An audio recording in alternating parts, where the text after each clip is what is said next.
La filosofía abarca una pluralidad de escuelas, enfoques y tradiciones como posibles vías para reflexionar las cuestiones fundamentales de la inhóspita condición humana.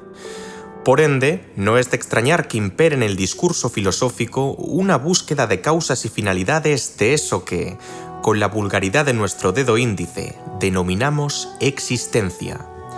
Habida cuenta de ello, ¿nos hacemos más auténticos cuando afirmamos el presente a grito de carpe diem? A disfrutar de la vida, que son 2 días. ¿Nos hacemos más auténticos cuando proponemos metas y objetivos vitales con ánimo de sentirnos más satisfechos? He de diseñar un proyecto en virtud de los valores más nobles. Nos hacemos más auténticos cuando concluimos el debate con aires de indiferencia. No merece la pena comerse la cabeza con el sentido de la vida. La verdad es que este asunto está todavía lejos de una resolución unánime, pues son diversas nuestras motivaciones: éxito, poder, felicidad, virtud, verdad, justicia, conocimiento, amor. En definitiva, ¿por qué y para qué existimos? Y más inquietante aún, ¿tienen tanto nuestras vidas particulares como el devenir universal algún propósito ulterior? Claro, ¿y si nos hiciéramos más auténticos cada vez que emitimos un desesperado clamor ante el inmanente absurdo existencial en el que nos encontramos? En el fondo, nada tiene sentido. Haga lo que haga, me voy a morir, al igual que mis seres queridos, y por aplicación directa, el recuerdo que ellos portan sobre mí. Y para más INRI, es bastante probable que mi huella quede definitivamente borrada de la faz de la Tierra.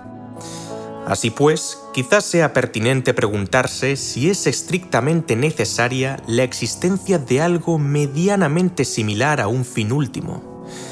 Damas y caballeros, mi cometido a lo largo del presente documental será discurrir una de las doctrinas filosóficas más concurridas y polémicas de los últimos tiempos: el nihilismo. Dada la vastísima complejidad de la temática en cuestión, he decidido unir fuerzas con el filósofo Ricardo Kostova para la revisión de este guión. ¿Estás preparado para divagar por los atópicos y siniestros parajes de la nada? Sin más preámbulos, demos comienzo al espectáculo. Para comenzar, no resulta descabellado pensar que, si algo existe, debe ser por una razón, esto es, un porqué, y debe a su vez tener algún fin específico, esto es, un para qué. Este razonamiento es uno de los pilares tanto de la propuesta teleológica de Aristóteles, del griego telos, cuya traducción es fin o finalidad, como de la recuperación que de ella hizo Santo Tomás de Aquino en la Edad Media. Tal y como desarrollé en el documental titulado ¿Qué es la realidad?, el estagirita sugirió que cualquier sustancia compuesta puede conocerse a partir de 4 tipos diferentes de factores activos a los que denominó causa material, causa formal, causa motriz y causa final. Y es ahora cuando me corresponde afrontar la bala que esquivé en aquel vídeo para tratar aquí y ahora el último de los tipos mencionados. A grandes rasgos, la causa final es aquella que dirige a una cosa hacia su propósito. Por ejemplo, la finalidad de una semilla podría ser convertirse en una planta, la de un velero, navegar por el océano, la de una pelota en la parte superior de una rampa, rodar hacia la parte inferior, la de las alas de un ruiseñor, orientarlo a alzar el vuelo, y la del ojo humano, posibilitar el sentido de la vista. Según ambos pensadores, el mundo se rige por un orden racional y causal donde cada sustancia presente en la naturaleza aspira a algo, como si de un complejo sistema de piñones y coronas que conforman una infinita cadena de engranajes se tratara. De ahí que una de las implicaciones morales de dicha concepción sea la posibilidad de deducir el deber ser de una cosa a partir de su modo de ser, de suerte que todo haya de servir a su función natural, o sea, cada objeto encontraría su bien en tanto en cuanto se adecúe a su telos. Más adelante, la visión teleológico-causal tuvo importantes repercusiones en el paradigma científico, tal y como puede observarse en la formulación del principio de razón suficiente del filósofo, matemático y teólogo alemán Gottfried Leibniz. Según él, la causa de un acontecimiento no es solo el motivo de su existencia, sino también de su esencia, a saber, que sea de un modo determinado y no de otro. He ahí que el racionalismo leibniziano considere que la naturaleza no es solo un entramado de causas y efectos, sino que es posible dar razón de lo natural conociendo los fines teóricos y morales a los que está orientado. Con todo, el filósofo escocés David Hume señaló y criticó esta interpretación con base en un principio que, posteriormente, sería conocido por su nombre, la ley de Hume. A estricto sensu lógico, el ser de un objeto no implica necesariamente su deber ser. En otras palabras, sería inválido inferir una conclusión prescriptiva sirviéndose única y exclusivamente de premisas descriptivas. Es decir, sería incorrecto decretar una obligación o prohibición solo a partir de proposiciones meramente fácticas.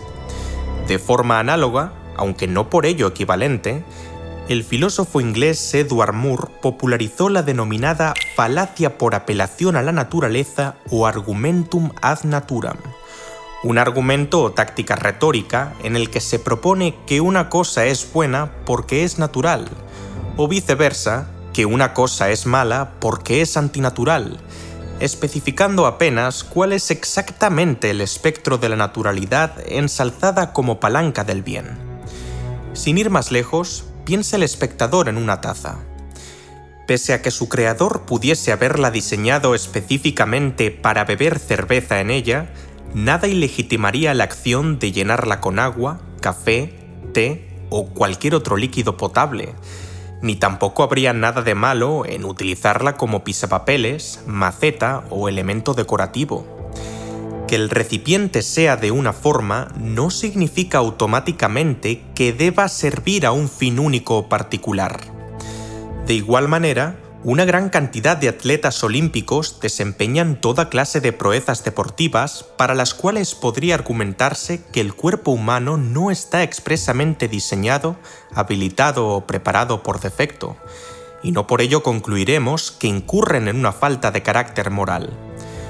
Mismamente, multitud de grupos conservadores rechazaron la expansión del preservativo a mediados de los años 50, alegando que la esencia de la sexu, interrumpo la palabra para evitar la censura, alidad es la procreación, y por ende, la anticoncepción debería prohibirse al no reflejar la verdadera naturaleza de aquella. Obviamente, bastaría un poco de sentido común para refutar la tesis anterior. La función reproductiva es uno de los fines del eros junto a otros como el placer, la relajación o la curiosidad, y ni siquiera lo es siempre. Aun si aceptáramos que la reproducción es su fin más esencial, ¿qué validez tendría la extracción de un juicio valorativo que condena la producción y uso del profiláctico partiendo simplemente de un juicio fáctico que venera la fecundación como el culmen erótico? Recapitulando, hay quienes piensan que la complejidad de los patrones lógicos y simbólicos que extraemos de los fenómenos y estructuras naturales son un garante perfecto de un ordenamiento previo y su respectiva finalidad, y en adición, interpretan su presencia como pruebas a favor de que, en algún lugar de nuestra psique, debe encontrarse oculto un sentido existencial. En contrapartida, hay quienes afirman que el cosmos tal y como lo conocemos es mero resultado de un caos primigenio, azaroso e indiferente. Esto es, una confluencia caótica de átomos y vacío, una de las infinitas posibilidades dentro de la inmensa máquina combinatoria del universo. Retomando la cuestión del sentido general de la existencia humana, ¿es el hecho de que exista el mundo, la vida o el intelecto razón suficiente para definir un propósito concreto para cada uno de estos elementos? por impactante que pueda resultar de buenas a primeras, ¿no convendría poner sobre la mesa la hipótesis del vacío teleológico o, de forma un poco más pesimista, la imposibilidad radical de cualquier cosa parecida a un telos? Quizás tu respuesta sea un tajante no. De lo contrario, sigamos. La palabra nihilismo proviene del latín nihil, cuyo significado es nada o lo que no existe.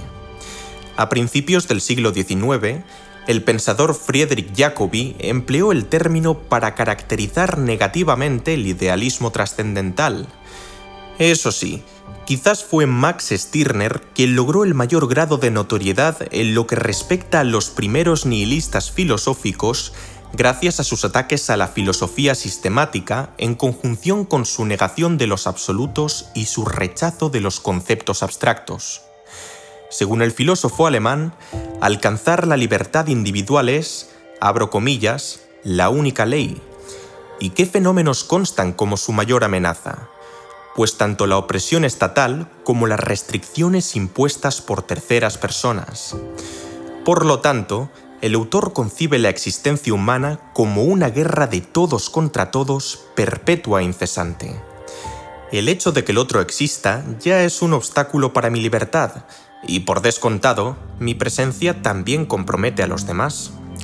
Antes bien, la popularización del nihilismo tuvo lugar tras su aparición en Padres e Hijos, una novela de Iván Turgenev publicada en el año 1862 en la que se describen las visiones de los emergentes intelectuales radicales rusos, principalmente estudiantes de clase alta expresamente desilusionados con el lento avance del reformismo.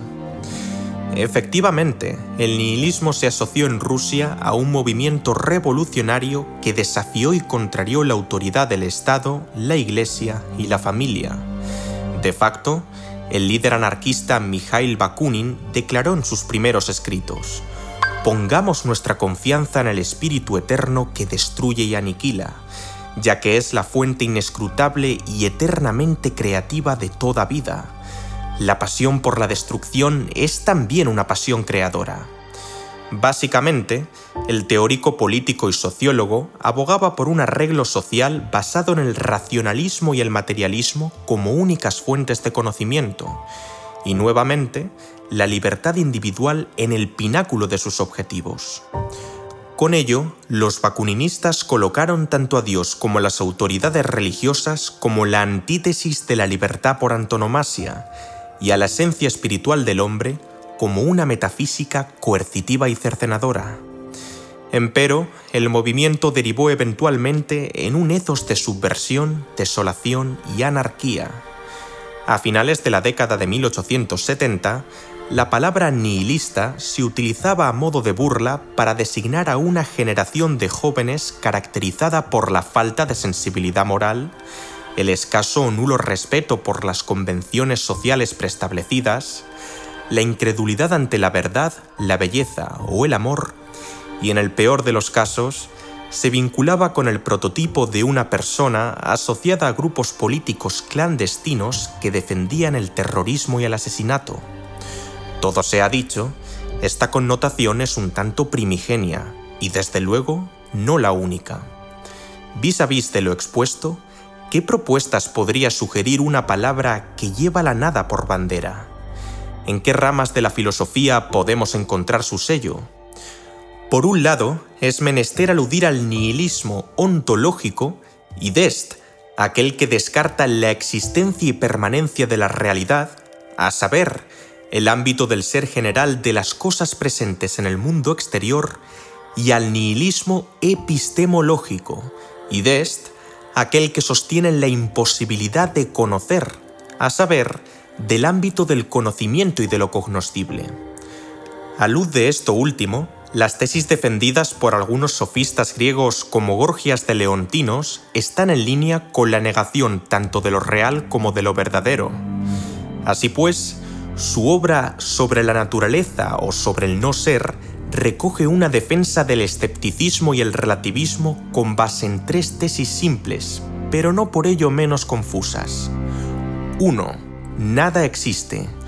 2. Si existiera algo, no podría ser conocido. Y 3. Si algo existente pudiera ser conocido, sería incomunicable. Por su parte, el filósofo inglés William Hamilton calificó de nihilistas a fenomenistas como Hume en su texto Lecturas de Metafísica y de Lógica, puesto que niegan la posibilidad de confirmar, acceder y conocer la realidad, válgame la redundancia y la ambigüedad, tal cual es. En este sentido, todo conocimiento pertenecería al terreno fenoménico, es decir, lo que creemos que conocemos no sería más que un cúmulo de fenómenos que aparecen en nuestra conciencia como percepciones, impresiones y sensaciones.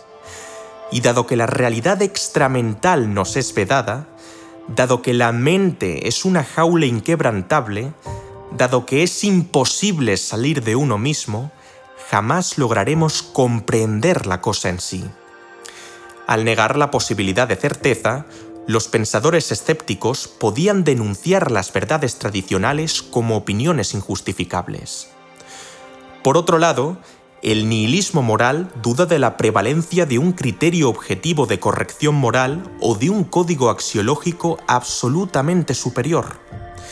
En su lugar, el bien y el mal, esto es, lo bueno y lo malo, formarían parte de una nebulosa que depende de cada sujeto, y en suma, los valores serían concebidos como el producto de presiones sociales y emotivas. Sea como fuere, me gustaría tratar estos tres posicionamientos nihilistas, ontológico, epistemológico y moral, en tres documentales aparte, por respectivo orden de lista, escepticismo, relativismo y subjetivismo. Por lo pronto, la variante que me gustaría desarrollar en este ensayo es técnicamente distinta, aunque no por ello se desprenderá totalmente de las implicaciones lógicas previamente mencionadas. A modo de ilustración, leeré una de las citas más célebres del matemático y apologista francés Blaise Pascal.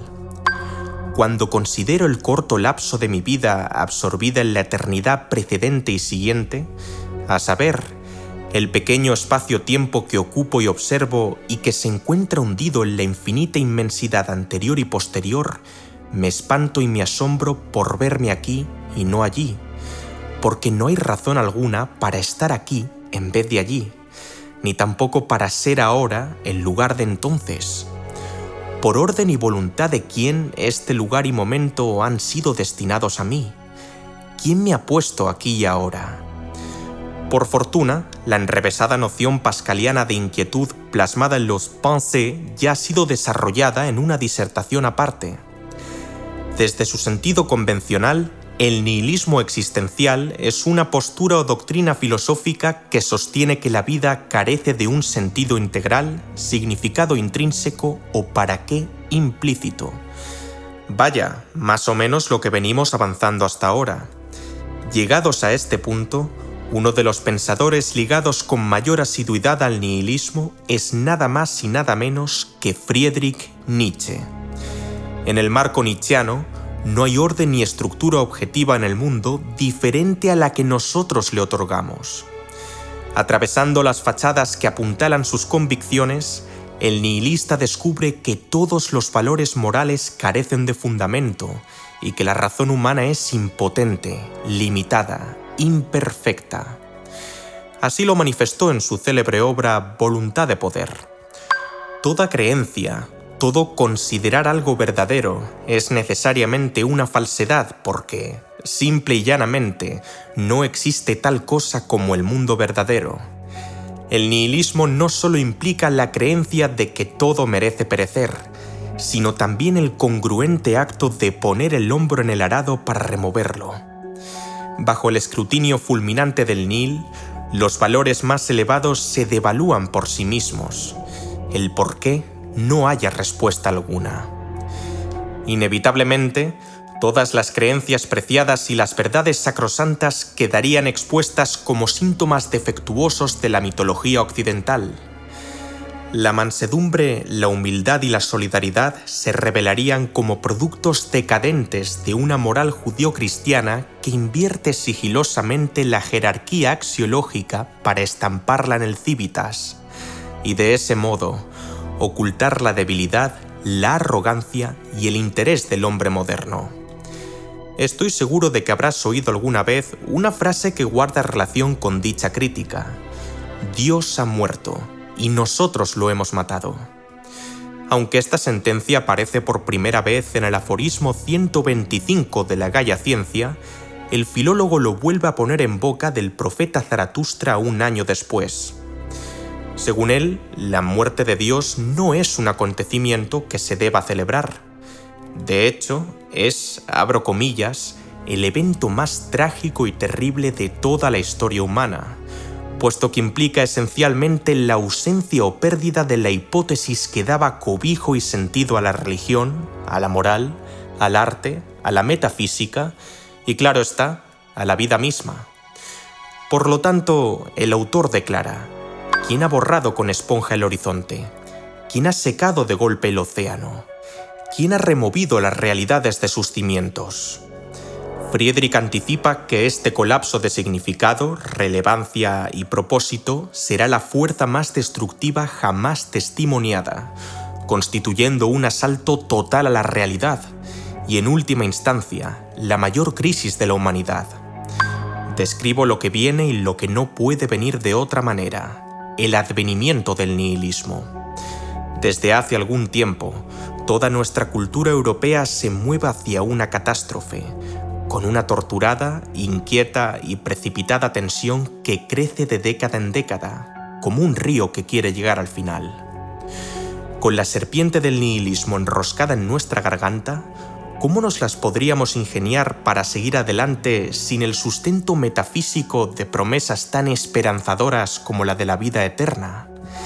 ¿Y si no fuéramos tan importantes como pensamos, más una flatulencia cósmica tan caprichosa como irrisoria, caduca y arbitraria dentro de un intervalo temporal finito, comprendido a su vez en una atópica infinitud? Desde la contundente crítica de Nietzsche, la cual ya ha sido analizada en profundidad en el documental titulado Tragedia del lenguaje, las temáticas nihilistas, véanse, el fracaso epistemológico, la destrucción de valores y la falta de propósito cósmico, han preocupado a artistas, críticos y pensadores de todo el mundo. Convencido de que el análisis nietzscheano era acertado, Oswald Spengler plasmó un pequeño repaso de diversas civilizaciones en colapso en su obra El declive de Occidente. En cada una de las culturas que examinó, el historiador destaca un debilitamiento de tradiciones religiosas, artísticas y políticas que se fraguaron lentamente con el paso de los siglos, y finalmente se derrumbaron por el funcionamiento insidioso de varias posturas. El nihilista fáustico hace añicos a los ideales. El nihilista apolíneo los ve desmoronarse ante sus ojos. Y el nihilista indio se ensimisma en un retiro introspectivo para no afrontar la debacle. Spengler concluye que el mundo occidental ya se encuentra en una etapa avanzada de decadencia en la cual las tres formas de nihilismo trabajan para socavar la autoridad epistemológica, la base ontológica y el orden moral. Si la filosofía de la nada resulta victoriosa, comenta Oswald, el mundo devendrá un lugar frío e inhumano donde triunfarán la superfluidad, la incoherencia y el sinsentido. Si bien las tesis anteriores pudieran sonar exageradas y catastrofistas, conviene tener presente el contexto histórico y social en el que se formularon. Con arreglo a lo mencionado, ¿cuáles son las opciones a las que se vería abocado un individuo que porta la insignia del nihilismo? Y más crucial todavía, ¿cómo afectaría la interpretación de este concepto a las subsecuentes actitudes individuales? En primer lugar, cabe la posibilidad de que el sujeto mantenga una actitud basada en una total resignación, pasividad e indefensión que le deja sin esperanza, hundido en su finitud y agobiado por el desencantamiento que le supone no tener ningún horizonte que guíe su acción. En efecto, El nihilista pasivo vive en un irremediable despojo de cualquier expectativa existencial prometedora y optimista, conservando solo para sí la experiencia de la enfermedad, el sufrimiento, la decadencia y, a la postre, el deceso. ¿Para qué voy a explorar, aprender, trabajar, disfrutar o amar si nada de lo que haga tendrá relevancia alguna? El hecho de que yo exista o no es completamente irrelevante. En la antigüedad clásica, un pesimismo tan profundo pudo haber alcanzado su cúspide con Egesías de Cirene. Debido a que las miserias, inquietudes y pesares superan ampliamente en número, magnitud y recurrencia a las alegrías y placeres, advierte el filósofo cirenaico, la felicidad es imposible. No obstante, este drama apenas da comienzos, señores. Sus atrevidas enseñanzas incentivaron a una parte de sus seguidores a optar por, válgame el eufemismo, erradicarse de la existencia, motivo por el cual el rey Ptolomeo II Filadelfo, gobernante de Egipto entre los años 285 y 246 a.C., ordenó que se prohibieran sus libros, se cerrara su escuela y, por supuesto, se exiliara al maestro de la ciudad de Alejandría. Por esta razón, sus discípulos se referían a él como Peisitánatos, por su traducción, el persuasor de la muerte.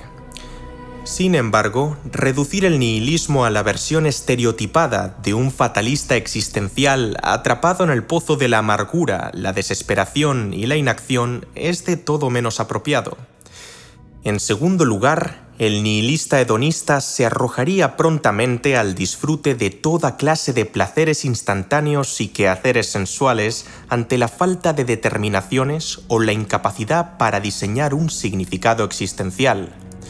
Su premisa esencial es que, si no hay ningún para qué definitivo, entonces todo lo agradable está permitido. No ha de confundirse esta variante con la búsqueda activa del placer desde una perspectiva epicúrea, esto es, aquella que lo conceptúa como la ausencia de dolores físicos, id est, la aponia, y de perturbaciones mentales, id est, la ataraxia. Un buen número de expresiones conductuales de nuestra época podrían corresponderse con esta modalidad si el sujeto los pone en práctica sin prudencia, medida ni propósito.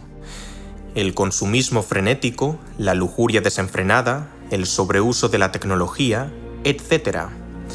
A finales del siglo XX, se consolidó en el discurso popular otra acepción del nihilismo que reúne elementos hedonistas y pasivos para caracterizar a un perfil conformista, desconcertado, indiferente y alienado que dirige su energía psicológica hacia un hedonismo de estirpe narcisista y o hacia un profundo resentimiento que puede llegar a eclosionar en fuertes episodios de violencia.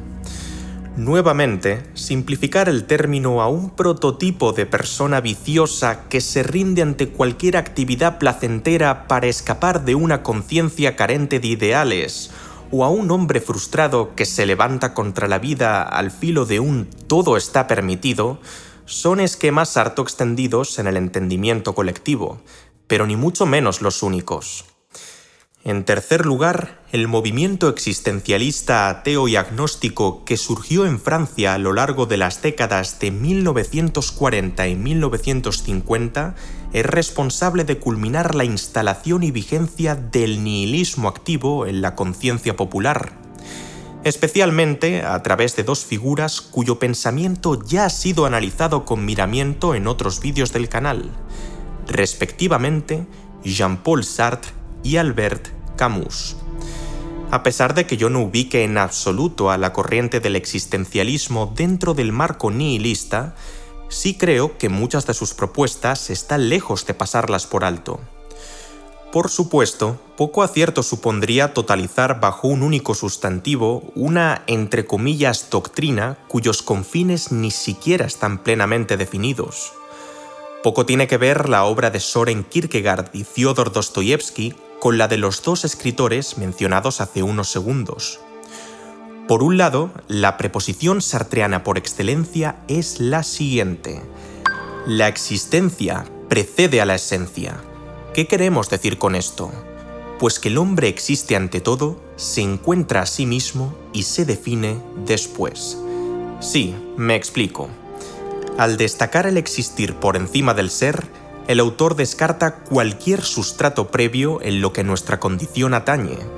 Esto es, una especie de yo esencial, naturaleza humana o personalidad original. Sartre afirma que, cuando el individuo está listo para abandonar las ilusiones, la vida se revela como un nihil que actúa al mismo tiempo como liberador e inquietante. Todo lo que existe nace sin razón, se prolonga por debilidad y muere por casualidad. Llegó a expresar en un pasaje perteneciente a su novela titulada La náusea. Según numerosos pensadores existencialistas, la nada es tanto la fuente de la libertad individual como la del horror existencial, angustia emocional e inquietud vital. El ser humano es arrojado como eyecto a un universo extraño e insensible y privado para siempre de saber para qué vive. A la par, es obligado a construirse como proyecto para dar sentido a su vida. O sea, el hombre será lo que él haga de él mismo. Por otro lado, la preposición camusiana más definitoria está plasmada en el inicio de su libro El mito de Sísifo. No hay sino un problema filosófico verdaderamente serio. El suis, vuelvo a interrumpir la palabra para evitar la censura, idio. Aunque el novelista de origen argelino argumenta apasionadamente que el individuo sí puede soportar los efectos corrosivos del nihilismo y defiende que sentenciar el propio adiós no es la salida, sus obras más famosas delatan las extraordinarias dificultades con las que se topó a la hora de construir un caso convincente. En el extranjero, Arthur Marceau descubre momentos antes de su ejecución por un asesinato gratuito que la vida es por sí sola razón suficiente para vivir. Mas dicha noción parece poco concluyente en el contexto. En Calígula, el homónimo emperador se obsesiona con la búsqueda de lo absoluto y se enfrasca en un rechazo categórico del amor, la amistad y la moral. Envenenado por su rabia, confusión y desprecio, se deshumaniza con arbitrarios actos de violencia, pero acaba dándose cuenta de que dicha libertad no es ni buena ni deseable, y finalmente, él mismo trama de forma subrepticia su propio fin. En retrospectiva, el fenómeno del absurdo existencial resalta la ausencia de cualquier pauta, indicación o itinerario por defecto ante la vida, y por consiguiente, cualquier curso de acción deviene potencialmente problemático. Por esta serie de motivos, buena parte de los autores existencialistas realizó especial hincapié en la disyuntiva siguiente: ¿puede el ser humano sobrevivir a su enfrentamiento con la nada? En el mejor de los casos, la persona encontraría un porqué lo suficientemente robusto para soportar casi cualquier cómo. El dios kierkegaardiano, el Dasein heideggeriano, el Sísifo camusiano, el proyecto sartriano. Prima facie, la vida no tiene sentido, pero cada quien puede crear uno. Que sea o no nulificado por la muerte y condición sine qua non para salvaguardarse de los males del mundo ya es cosa distinta. Con todo, la faceta más originaria y representativa del nihilismo activo nos remite de nuevo a la filosofía de Friedrich Nietzsche. Siguiendo con el hilo conductor, el final de los valores caducos que han gobernado el mundo occidental supone un acicate para una transmutación hacia otros más poderosos. Así pues, el pensador alemán señaló que este momento de duda e incertidumbre puede y debe ser superado, pero esta vez sin la ficción de la divinidad, a saber, sin Dios. Sin perjuicio de que la narrativa divina fuera exitosa, ésta ya habría sucumbido por agotamiento senil, pero no así el ser humano, motivo por el cual se abre una incierta posibilidad de autosuperación sin precedentes. Puesto en palabras más llanas, el cadáver de Dios deja tras su descomposición un vacío que el hombre habrá de rellenar en pro de una proyección positiva hacia el ahora y de una gozosa reafirmación de la vida. constituyendo así el anunciamiento de una nueva era a través de la figura del superhombre. La superación del hombre en tanto que ha abandonado la óptica tradicional de Occidente tanto en sus actitudes, véase, la necesidad de verdad, como en sus creencias, véase, el mundo de las ideas y sus valores, véase, la moralidad cristiana. Lamentablemente, tal momento no habría llegado todavía. A mi parecer, es curioso que el mismo Friedrich, un escéptico radical ante el lenguaje, el conocimiento y la verdad, anticipara muchas de las temáticas de la posmodernidad. En contraste con los miedos nietzscheanos y la angustia existencialista, parece que el nihilismo se ha convertido en la actualidad en otro aspecto más de nuestro medio contemporáneo, uno que se soporta mejor con sangre fría. Sí, a lo mejor nada tiene sentido. ¿Y qué me importa? Suficientes problemas tengo ya, ¿no? Al fin y al cabo, ¿merece la doctrina nihilista ser tratada con un halo tan apocalíptico a tiempo presente? ¿No seguimos acaso vivos en una sociedad cada vez más secularizada? ¿Podría la humanidad forjar para sí un rumbo más esperanzador si llega a sobrevivir al proceso de destrucción de todas las interpretaciones? Dada la extensión del ensayo y la complejidad de las cuestiones formuladas, creo conveniente abordarlas en una segunda parte, el eterno retorno.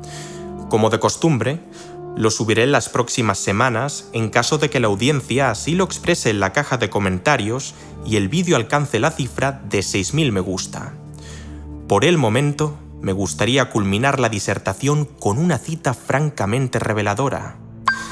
Tan pronto como rechazamos lejos de nosotros la interpretación cristiana y consideramos su significado como moneda falsa, nos asalta la pregunta de Schopenhauer de la manera más terrible. ¿Tiene la existencia algún sentido? Ahora bien, esta cuestión necesitará varios siglos para ser percibida en toda su profundidad. La respuesta que le dio el propio Arthur, y pido perdón por lo que voy a decir, era algo precipitada y juvenil, una forma de transacción, un quedarse atascado en las perspectivas morales. Amigos, ¿es que acaso estamos lanzando la pregunta equivocada?